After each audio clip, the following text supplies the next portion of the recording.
I didn't meet Chuck until several weeks later.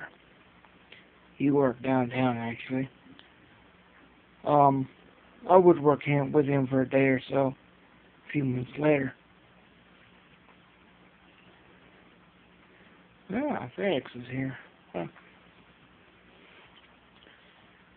But I reported to, well,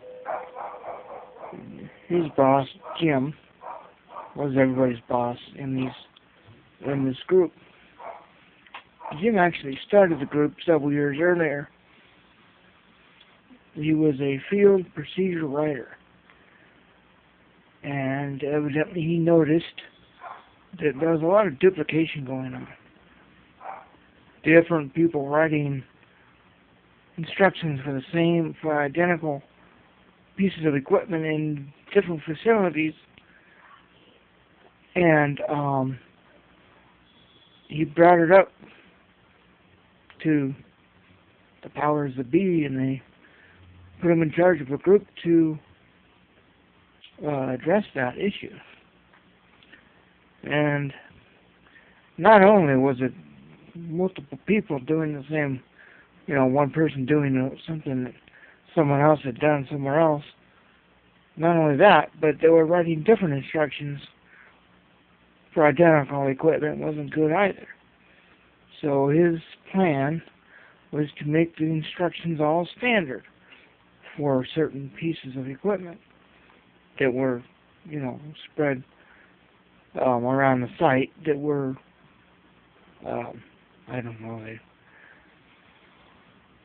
the only example that I was given was a General Electric switchgear, for instance.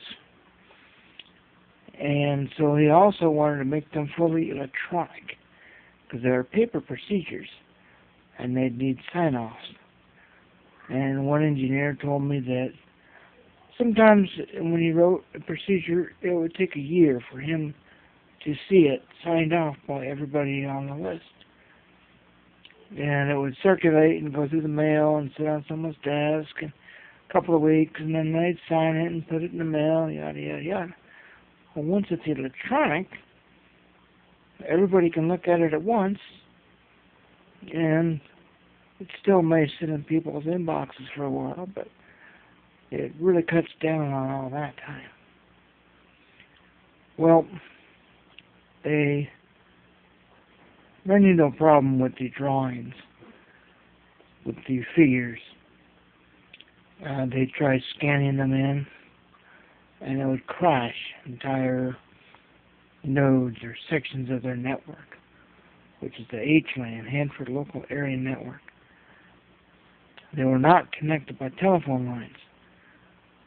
The Hanford computers at the time were cabled together on a separate system. They're cabled to each other, but not through phone lines. And there were some procedures that have, half a dozen drawings in them, figures, and that's what would cause problems. So they figured out that if they redrew them from scratch, that the memory of the lines would be far less than the memory of the whole page that would take up regardless of how many lines were in a drawing scan. And this is the early 90s, when memory was a big deal.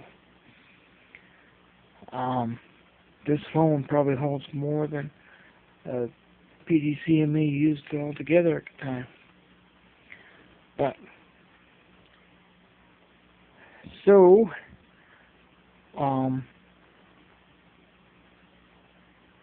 he hired 4 college students to do this, and our task was to do these drawings from scratch, because the original manuals were it had been decades, and many of this equipment was for specialized, custom-built, top-secret project, and the companies that made it either were no longer around or whatever, and the manuals It had been managed by multiple companies over the decades, and many of those companies no longer existed.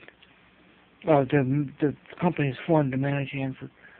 When the contract changes, the previous company dissolves, and our subsidiary, and so many times we were looking at photocopies of photocopies, and they said, "Hey, as long as draw what you see," and I can hardly ever tell what it was because it was just one part of a major, component of a component. It was just a number and letter code on it. And there was a pile that Jim Barber showed me, and I would just draw from that pile. And this is what we call the backlog. And I was told that it would take us several years to complete that, even if we didn't get any new orders in. And I do several a week. Some of them very simple, some of them very complex. It's just